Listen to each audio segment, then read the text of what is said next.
ছেলেটি মেয়েটিকে গাড়িতে করে নিয়ে যাচ্ছিল। হঠাৎ মাঝ রাস্তায় গাড়িটি খারাপ হয়ে যায় এবং ছেলেটি গাড়ি থেকে বেরিয়ে এসে গাড়িটি দেখতে থাকে। ছেলেটি গাড়িটা সারাতে না পেরে বিরক্ত হয়ে যায়।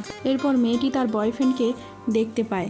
সে গাড়ি থেকে বেরিয়ে আসে এবং তার কাছে ছুটে যায়, কিন্তু মেয়েটি তাকে আর সেখানে দেখতে পায় না। ছেলেটি তাই দেখে মেয়েটির পেছনে দৌড়তে থাকে। আসলে মেয়েটি তার ভালোবাসাকে কোনো মতেই ভুলতে পারছিল না। ছেলেটি বিরক্ত হয়ে মেয়েকে জিজ্ঞাসা করলো কিসের জন্য সে সেখানে এলো। মেয়েটি বলল তার বয়ফ্রেন্ডকে দেখে এসছে। ছেলেটি মেয়েটিকে ভালো করে বুঝিয়ে ওখান থেকে নিয়ে চলে। তাদের মধ্যে খুব ভালো বন্ধুত্ব হয়ে যায় এবং তারা রাস্তায় ঘুরতে থাকে। তখন হঠাৎ কিছু গুন্ডা এসে তাদেরকে মারতে থাকে এবং তাদের মধ্যে প্রচণ্ড গণ্ডগোল লেগে যায়। তখন মেয়েটি আর কিছু না করতে পেরে রাস্তায় পড়ে থাকা ইটকাল নিয়ে ছেলেটির মাথায় মেরে দেয় এবং ছেলেটি অজ্ঞান হয়ে সেখানে পড়ে যায়। অপর ছেলেটি সেখান থেকে পালিয়ে যায়। ছেলেটি মেয়েটাকে নিয়ে সেখান থেকে চলে যায়। ভিডিওটি ভালো লাগলে লাইক, কমেন্ট, শেয়ার এবং সাবস্ক্রাইব করতে ভুলবেন না।